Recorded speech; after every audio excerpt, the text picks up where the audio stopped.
Assalamualaikum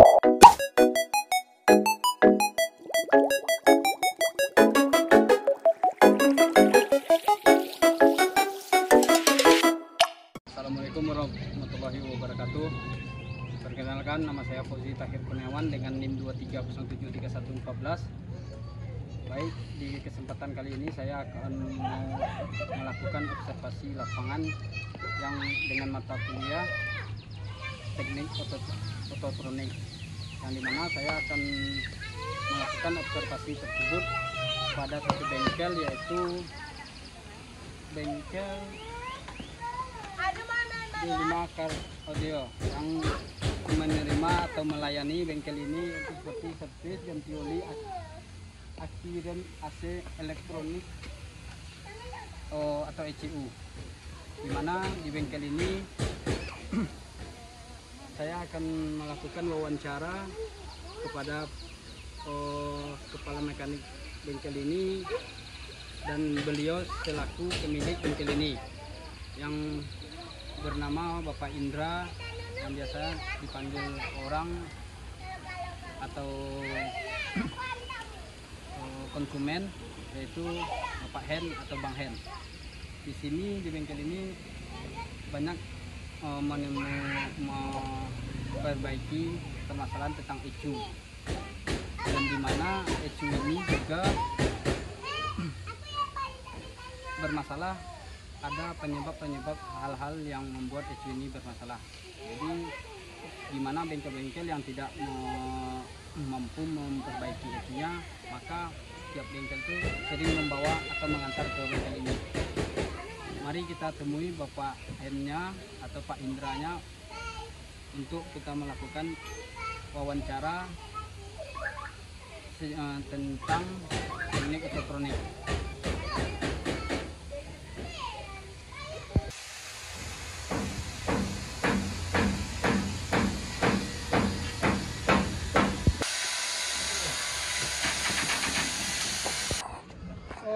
Di saat itu bermasalah, itu masih bisa diperbaiki atau langsung diganti, Pak?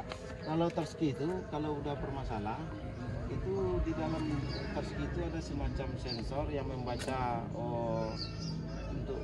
untuk memerintahkan motornya untuk belok kiri dan kanan. Jadi kalau udah masuk air itu nggak bisa diperbaiki lagi, harus ganti. Masalahnya nggak bisa dibuka, nggak bisa diapa-apain. Harus ganti aja kalau terskinya yang bermasalah. Tapi kebanyakan terskinya error, gara-gara kalau udah error jadi sistem modulnya tidak bekerja. Kebanyakan kalau tidak bekerja, yang terski ini nggak bisa itu. Kalau nggak begitu tinggi daya konsletnya, terski itu jarang juga rusaknya. Ada ketergantungan antara sensor saksi dengan modul EPS. Ya. Sekarang kan kita coba masuk ke Powerindo, Pak. Nah, ya. Powerindo ini dia kinerjanya apa gimana ya, Pak? Karena kan ada yang tipenya ada hanya dua Pak, dua saklarnya aja. Saklar ya. Itu tergantung tipe mau bawaan mobil. Kalau mobilnya tahun sebelum tahun di bawah tahun 2007 ya, Pak, itu kebanyakan ini nggak pakai PCM. Tidak pakai PCM? Nggak, sistemnya pakai relay aja. Kalau sekarang kan udah pakai modulnya, ada PCM-nya. PCM-nya sini yang memerintahkan sini juga, PCM ini multipleknya ini juga. Kalau multipleknya bermasalah, ini otomatis pengapian di sini bermasalah. Juga bermasalah. Jadi perintahnya ini bekerja berdasarkan PCM-nya ini. Yang di dalam ini ya, Pak? Yang sini. Kalau ini rusak, kadang kalau bagus, ya itu dia langsung bisa buka tutup kayak gini. Ada juga yang tidak bisa naik, ada juga yang permasalahannya di saklarnya aja. Kalau nggak berfungsi keempat-empatnya, otomatis PCM-nya yang bermasalah. Kalau salah satu aja yang tidak berfungsi, bisa jadi saklarnya saklarnya aja yang bermasalah. Oh gitu, Pak. Dan ini juga di learning juga bisa dipakai scan, bisa diprogram.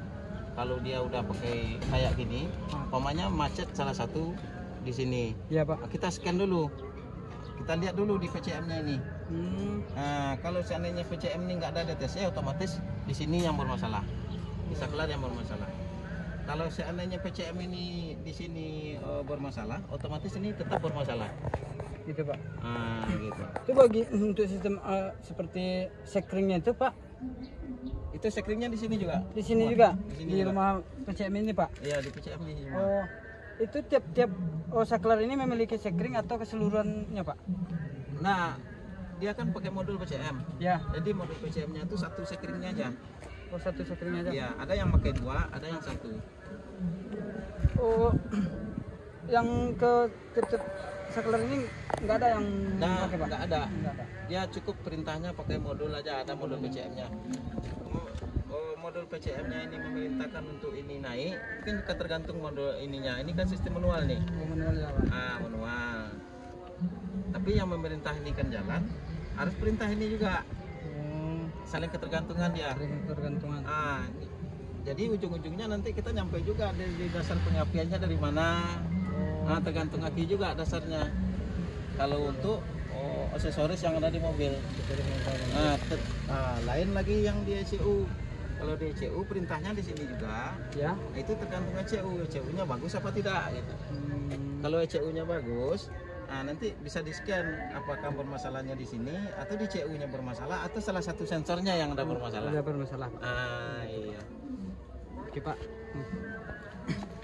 Sama sistem satu lagi Pak yang door lock, central lock Pak. Central lock itu kan sekarang ini kan udah ada pula yang kayak seperti yang power window itu ya Pak, yang ada sensor apa namanya? Ke sensor gerak. Ya. Kan kita mendekat nggak perlu kita pakai yang manualnya itu ya Pak untuk membuka pintu itu Pak. Itu gimana Pak kerjanya itu Pak? Itu ada semacam pakai sensor gerak, yaitu semacam sensor yang diperintahkan oleh modul PCM yang memerintahkan tetap juga di sini juga. Oh, di sini juga intinya permasalahannya Intinya Pak. permasalahan di sini. Remote-nya di sini, hidup matinya mobilnya di sini. Oh. Ini yang nama ini multipleknya di sini. Multipleknya di sini ya Pak. Di belakangnya kan ada semacam rangkaiannya nih. Ada etaknya di belakang kalau dibuka. Semacam rangkaiannya. Jadi untuk memerintahkan ini kayak mobil ini kan pakai chip juga. Kalau seandainya ini diganti harus diprogram dulu disesuaikan dengan chip mobil ini. Harus paling tidak harus ganti chip, harus diprogram dulu, di learning dulu, disesuaikan dengan data-data yang ada di ECU. Baru bisa dihidupkan mobil. Kalau tidak bisa hidup mobil. Itu kan seperti door lock yang sekarang door lock yang sekarang itu Pak, jika itu bermasalah kan kita masih di luar nih Pak. Nggak bisa kita buka pintu. Gimana solusinya itu Pak? Itulah gunanya ada kunci manual kayak gini. Bisa dibuka dengan manual. Oh, berarti dia masih ada menggunakan satu kunci manual. Ada. Menggunakan kunci manual. Itu tapi harus diperbaiki dulu. Kalau tidak diperbaiki nanti remote sama remote-nya ke semua pintu bisa terganggu kalau bisa tidak terganggu kalau tidak cepat kita perbaiki ya Pak. Iya. Tidak diperbaiki. Kuncinya di sini. Di sini kan ada saklarnya di sini. Di sini. Di dalamnya ini juga ada switch-nya di dalam. Kalau yang udah apa itu Pak? Ya. Yang Sama ini juga ada switch-nya. Ada switch-nya juga ada. di dalamnya Pak. Itu yang memerintahkan dari remote buka tidak bukanya saklar di dalamnya yang itu ada semacam motor. Oh, ada juga motornya di dalam kecilnya, itu ya. motornya Pak. Ya, untuk mendorong saklar itu. Yang memerintahkan ini juga. Di sini juga. Memerintahkan Jadi semuanya perintahnya balik ke multiplek ini ya Pak. Balik ke sini. Nggak ada yang lain. Pokoknya perintah ECU, perintah PCM, perintah ECM, semuanya modul yang ada di mobil ini perintahnya di multipleknya di sini. Oh gitu Pak. Iya. Baru bisa dihidupkan di jalan. Kalau keuntungan yang kalau seperti sensor buat buka pintu itu apa ya Pak? Sensor yang mana? Kan sekarang ini kan hanya nempel tangan aja udah bisa kita buka pintunya. Oh, itu sistem smart key namanya. Ada smart key. Iya, itu ada sistem bukan kayak gini, ada sistem sensor gerak. Oh, sensor gerak. Jadi ditempel saja kayak gini bisa kebuka. Bisa buka saklar seperti saklar ini ya Pak. Kalau kita kan ini kan manual ini. Ya, ini kan manual nih ya. Yang itu ditekan aja di gini, tekan ini bisa dibuka. Tapi itu dengan cara kita harus megang remote-nya. Itu ada enggak kejauhannya itu Pak? Jaraknya? Selagi kita megang kunci, kita megang bodi mobil, ya, dia bisa kebuka sendiri. Seandainya ini kunci kita tidak kita terpegang, pemain di enggak bakal hidup. Berarti harus nyentuh ke tubuh manusia Pak? Iya, harus nyentuh tubuh. Itu pun jaraknya harus paling tidak harus 1 meteran. Kalau kayak gini, sini kan ada tombolnya di sini. Ya. Kalau kita nggak megang kunci, umpamanya kuncinya taruhnya di situ. Ya, Kita mau nggak bapak nih mau buka nggak nih. bisa. Kunci saya megang kan dekat nih. Iya, nggak bisa. Tidak mau dia pak. Nggak bisa. Harus kita. Harus kita. Siapa mau membuka itu seperti tapi bapak kalau sekarang. bawa gini dibuka ini ya, baru bisa.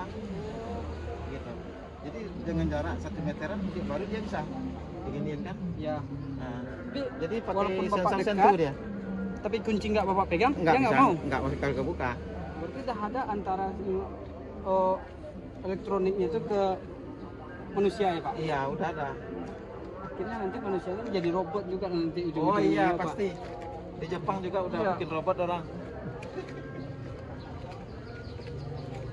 Oke lah Pak, mungkin itu untuk beberapa sistem tadi Bapak sudah menunjukkan kepada kami tentang item-itemnya juga.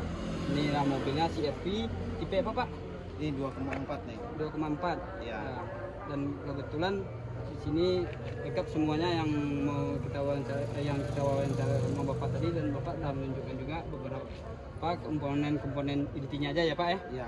Mungkin itu dari kami, dan saya mengucapkan banyak terima kasih sama Bapak telah mengajarkan secara nyata kepada saya. Semoga bermanfaat untuk saya, dan Bapak juga lancar kegiatan usaha dalam perbengkelannya semakin diminati banyak orang, dan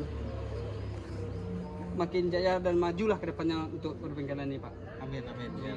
Terima kasih ya Pak. Ya. Jadi, Assalamualaikum warahmatullahi wabarakatuh. Waalaikumsalam.